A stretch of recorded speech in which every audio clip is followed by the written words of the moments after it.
Hello friends, my name is Pankaj Vaishnav and we are understanding chapter 3 of geography, that is water resources. इस chapter में हमने समझा कि अर्थ पर कितना वाटर है, इस वाटर का कितना परसेंट फ्रेश वाटर है और ये फ्रेश वाटर हमें मेनली कहां से मिलता है।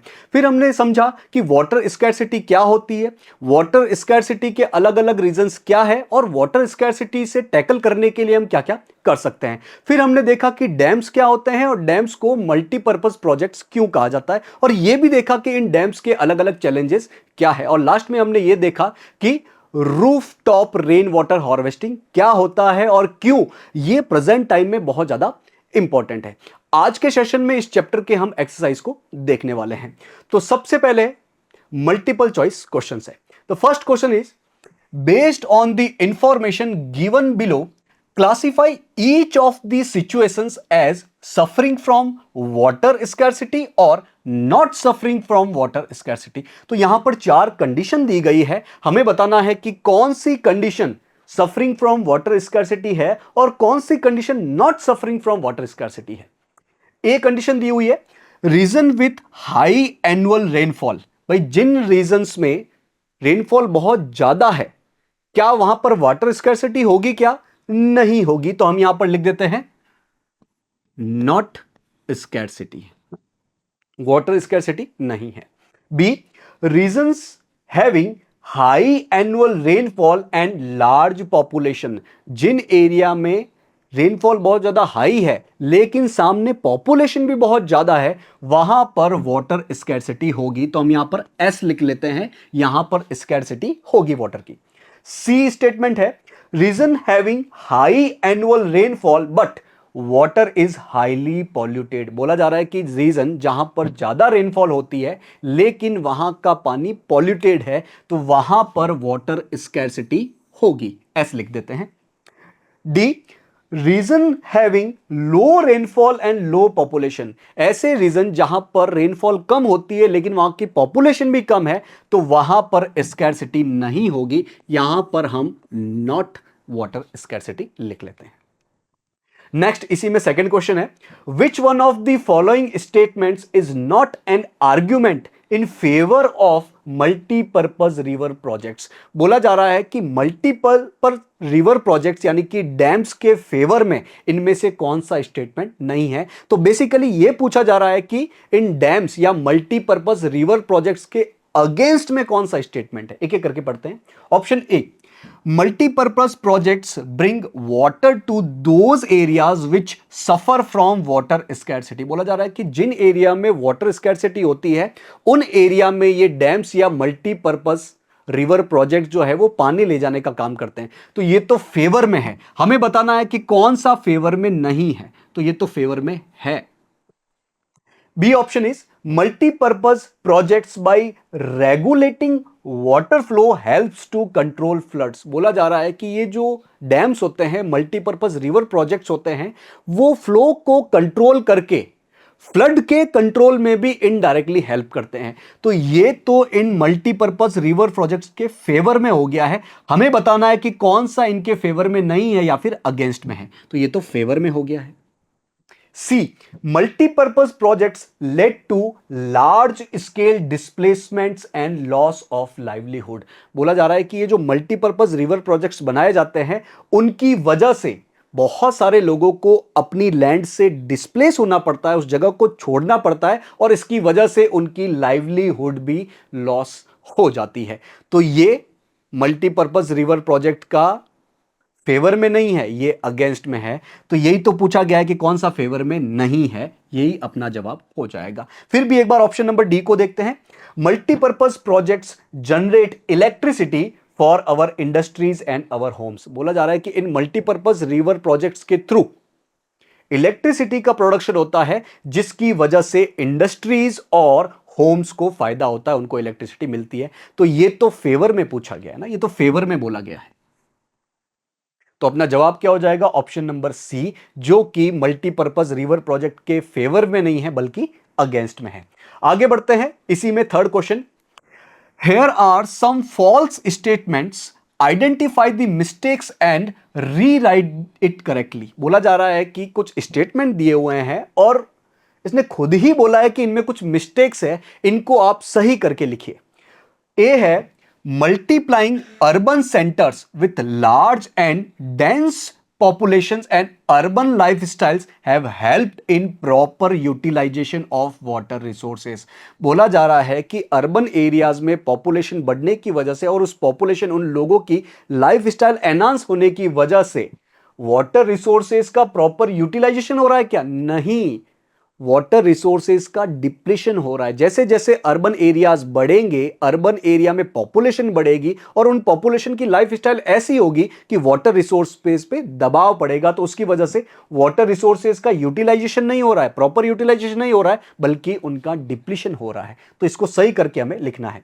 The increasing number of cities, their size and density of population and urban lifestyle are leading to overexploitation of water resources, न कि इनका प्रॉपर यूटिलाइजेशन। बी स्टेटमेंट है जिनको हमें करेक्ट करके लिखना है। Regulating and damming of reverse does not affect the reverse natural flow and it's sediment flow. बोला जा रहा है कि जब हम रिवर्स को रेगुलेट करते हैं, उन पे डैम बनाते हैं, तो उसकी वजह से रिवर का जो नेचुरल फ्लो है, इनका जो सेडिमेंट फ्लो है, उस पर कोई अफेक्ट नहीं पड़ता है। यदि आप डैम बनाओगे तो उसकी वजह से तो रिवर के नेचुरल फ्लो पे अफेक्ट पड़ेगा, उनके सेडिमेंट फ्लो पे अफेक्ट पड़ेगा, और ये क्या कह रहा है? Not affect. तो इसको हमें सही करके करेक्ट करके लिखना है। तो building dams on reverse and controlling dam obstructs there natural flow which reduces sediment flow. तो अगर आप वाटर को कंट्रोल कर रहे हो, डैमिंग कर रहे हो, डैम बना रहे हो, तो रिवर का नेचुरल फ्लो ऑब्स्ट्रक्ट होगा, उसका पानी रुकेगा, और जिसकी वजह से सेडिमेंट का फ्लो भी रुकेगा, सेडिमेंट्स आगे नहीं जाएंगे। सेडिमेंट्स बोले तो एक तरीके से सॉइल जो ये रिवर लेके आती है। इसमें सी स्टेटमेंट है जिसको हमें करेक्ट करके लिखना है। Today in Rajasthan the practice of rooftop rain water harvesting gained popularity despite high water availability due to the Indira Gandhi canal. बोला जा रहा है कि राजस्थान में इंदिरा गांधी कैनाल आने की वजह से वहां पर हाई वाटर अवेलेबिलिटी हो रही है, फिर भी यहां पर rooftop rain water harvesting popular है नहीं। इंदिरा गांधी कैनाल आने की वजह से राजस्थान, बेसिकली वेस्टर्न राजस्थान के लोग जो है वो धीरे धीरे अब रेन वाटर हार्वेस्टिंग को कम कर रहे हैं, ना कि पॉपुलर हो रहा है। तो today in Rajasthan the practice of rooftop rain water harvesting is on the decline due to the Rajasthan canal और इंदिरा गांधी कैनाल। तो रूफटॉप रेन वाटर हार्वेस्टिंग की जो प्रैक्टिस है वो कम हो रही है, डिक्लाइन हो रही है, क्योंकि इस एरिया में इंदिरा गांधी कैनाल या फिर राजस्थान कैनाल की वजह से वाटर आराम से अवेलेबल हो पा रहा है। नेक्स्ट क्वेश्चन है क्वेश्चन नंबर 2, जिसमें हमें 30 वर्ड्स में आंसर लिखना है। इसमें फर्स्ट क्वेश्चन है explain how water becomes a renewable resources. बोला जा रहा है कि ये वाटर जो है वो किस वजह से एक रिन्यूएबल रिसोर्सेज बन जाता है।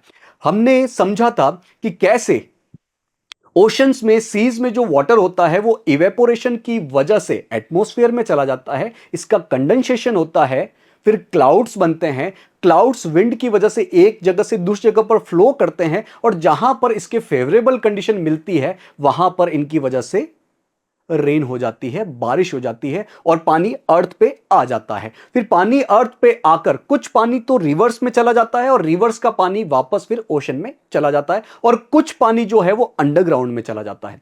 जो पानी ओशंस में चला गया है उसका वापस इवेपोरेशन होगा, वापस क्लाउड्स बनेंगे, कंडेंसेशन होगा, एक जगह से दूसरी जगह पर क्लाउड्स जाएंगे और वापस रेनफॉल हो जाएगा। तो इस प्रकार ये वाटर जो है एक वाटर साइकिल में घूमता रहता है, जिसकी वजह से वाटर एक रिन्यूएबल रिसोर्सेस बन जाता है।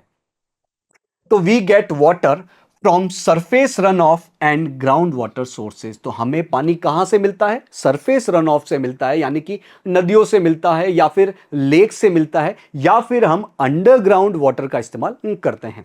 Water is constantly renewed and recharge naturally through the hydrological cycle.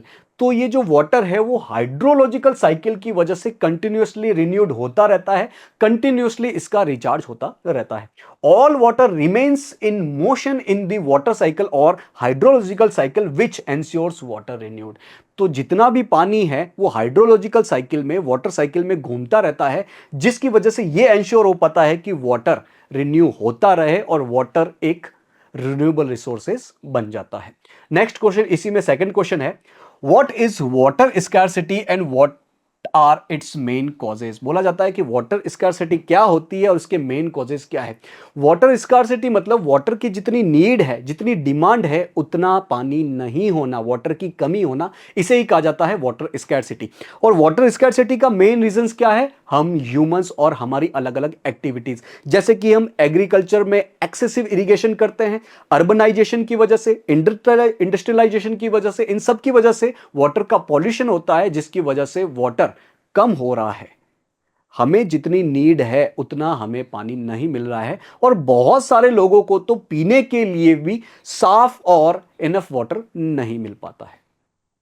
तो lack of water to fulfil basic needs is called water scarcity. तो वाटर स्कैरसिटी मतलब पानी की कमी होना, इतनी कमी होना कि हम अपनी बेसिक नीड्स को भी फुलफिल नहीं कर पा रहे। इसके मेन रीजंस क्या है, excessive and ever increasing population, population बहुत ज्यादा बढ़ गई है, बहुत ज्यादा प्रेशर हो गया पॉपुलेशन का, जिसकी वजह से वाटर ईच पर्सन के लिए कम हो रहा है।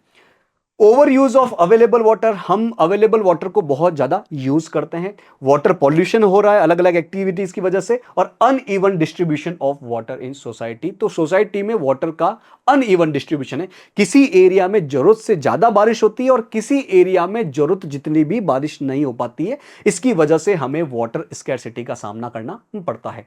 सेकंड में ही थर्ड क्वेश्चन है, compare the advantages and disadvantages of multipurpose river projects. बोला जा रहा है कि ये जो मल्टीपर्पज रिवर प्रोजेक्ट्स होते हैं, जिन्हें हम डैम्स भी कह सकते हैं, इनके एडवांटेजेस एंड डिसएडवांटेजेस का कंपेयर करो। तो एडवांटेज क्या है भाई, डैम्स की वजह से हमें हाइड्रो इलेक्ट्रिसिटी मिलती है, यानी कि इलेक्ट्रिसिटी जनरेशन में डैम्स का बहुत बड़ा योगदान है। तो इनसे हमें इलेक्ट्रिसिटी प्रोडक्शन देखने को मिलता है। ये फ्लड कंट्रोल में भी हेल्प करते हैं। डैम्स या मल्टीपर्पज रिवर प्रोजेक्ट्स पानी को रोककर फ्लड कंट्रोल में भी हेल्प करते हैं। It is helpful in fish farming, भाई डैम्स में पानी जमा रहता है, उसमें मछलियां आएगी, तो वहां पर फार्मर्स फिशिंग भी कर सकते हैं, एक प्रकार से इकोनॉमिक ग्रोथ भी कर सकते हैं फिश फार्मिंग की वजह से।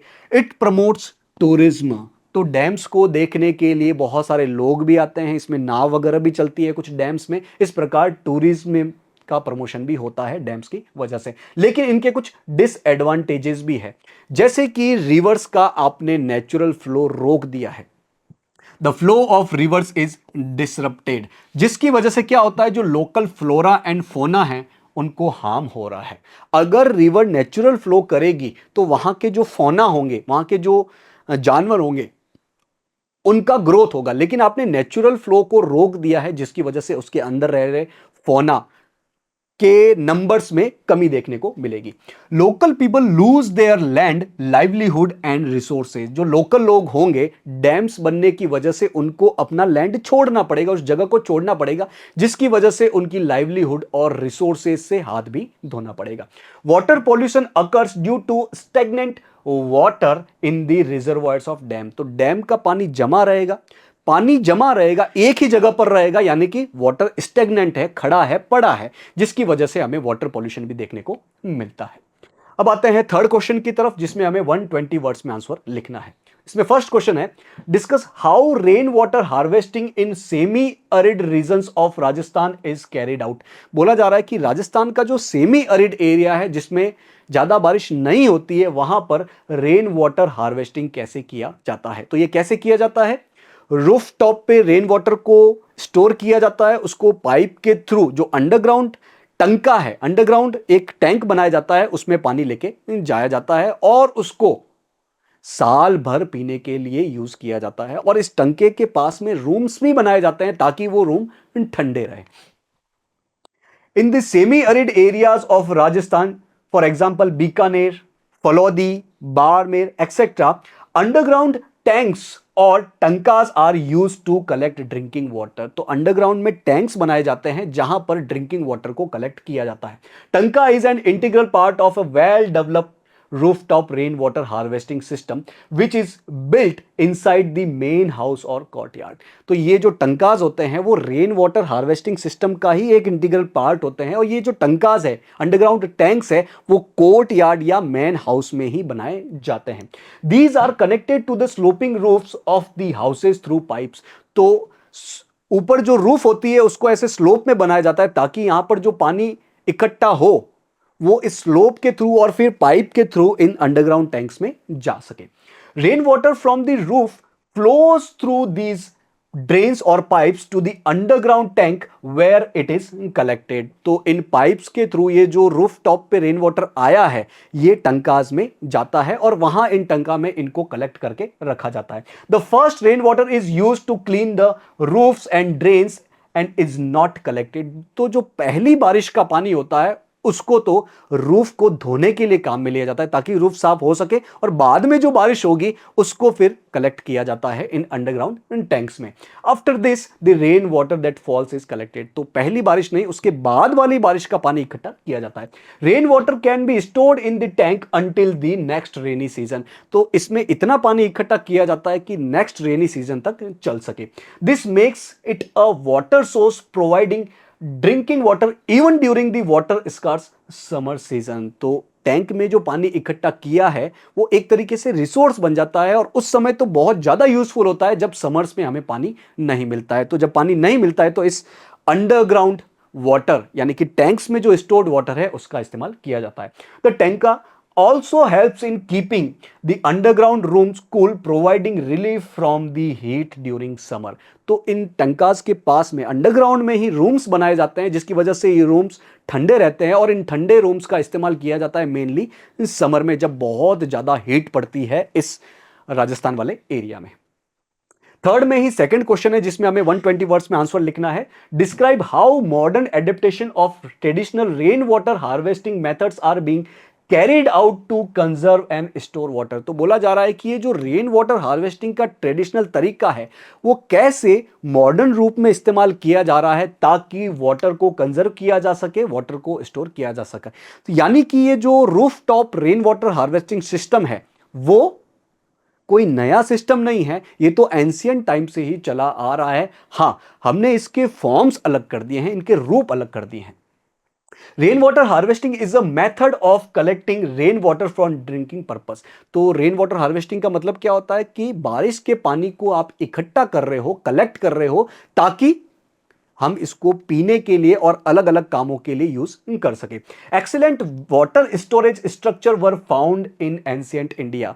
तो ये कोई मॉडर्न टेक्निक नहीं है, एंशियंट इंडिया में भी excellent water storage, water collection system हमें देखने को मिलते थे। People had deep knowledge about rainfall system and soil properties. तो एंशियंट टाइम में लोगों को एक डीप नॉलेज था, एक डीप समझ थी, डीप अंडरस्टैंडिंग थी कि कैसे हम रेन वाटर को कलेक्ट कर सकते हैं, किस प्रकार कर सकते हैं, किस प्रकार बारिश होगी, कितनी होगी, किस एरिया में होगी, और उन्हें सॉइल की प्रॉपर्टीज के बारे में भी अच्छा नॉलेज था। They have developed many methods of collecting rainwater, groundwater, river water and flood water as per the local ecological conditions and their water requirement। तो लोगों ने एक्सीलेंट सिस्टम बनाए थे ये जानकर कि कैसे लोकल इकोलॉजिकल कंडीशन है अपनी और वाटर रिक्वायरमेंट कितनी है, और इस हिसाब से उन्होंने रेन वाटर को कलेक्ट करने के लिए, रिवर वाटर को कलेक्ट करने के लिए, फ्लड वाटर को कलेक्ट करने के लिए, अंडरग्राउंड वाटर को कलेक्ट करने के लिए अलग अलग प्रकार के सिस्टम डेवलप किए थे। Even in modern times water is being conserve by adopting these traditional methods in many states of India. तो आज भी बहुत सारे इंडियन स्टेट्स में इन पुराने टेक्निक्स का इस्तेमाल करके वाटर का हार्वेस्ट किया जाता है, वाटर को कलेक्ट किया जाता है। For example, in many houses of Rajasthan underground tanks are constructed for collecting rooftop rain water. हमने अभी देखा कि कैसे राजस्थान के सेमी अरिड एरियाज में rooftop rain water harvesting करने के लिए अंडरग्राउंड में टैंक्स भी बनाए जाते हैं जिन्हें टंका बोला जाता है। Similarly, in a village located in Mysore district of Karnataka, the villagers have made arrangement for rooftop rainwater harvesting in their houses to meet their water requirement। तो ऐसे ही सदर्न स्टेट कर्नाटका में मैसूर डिस्ट्रिक्ट में बहुत सारे लोगों ने, बहुत सारे विलेजेस के लोगों ने वाटर को कलेक्ट करने के लिए, वाटर को स्टोर करने के लिए बहुत सारे सिस्टम बनाए हैं। एक ऐसा स्टेट है जहां पर रेन वाटर हार्वेस्टिंग करना कंपलसरी है, उस स्टेट का नाम है तमिलनाडु, एक सदर्न स्टेट है। तो Tamil Nadu is the only state in the country where it has been made mandatory, compulsory to have rooftop rainwater harvesting structure in every house across the state। तो इस स्टेट में, तमिलनाडु में, हर घर पर रेन वाटर हार्वेस्टिंग करना, रूफ पर rain water harvesting करना कंपलसरी है। In highly populated cities where there is shortage of portable water, water scarcity can be reduced by adopting these methods। तो जो बड़ी बड़ी सिटीज है जहां पर पोर्टेबल वाटर यानी कि पीने के पानी की कमी है, वहां पर इन मेथड्स का यूज करके हम वाटर का कंजर्वेशन कर सकते हैं। तो आज के सेशन में हमने अपने थर्ड चैप्टर वाटर रिसोर्सेज की एक्सरसाइज को देखा। होप आज हमने जो भी पढ़ा आपको समझ में आया होगा। Thank you for joining today session.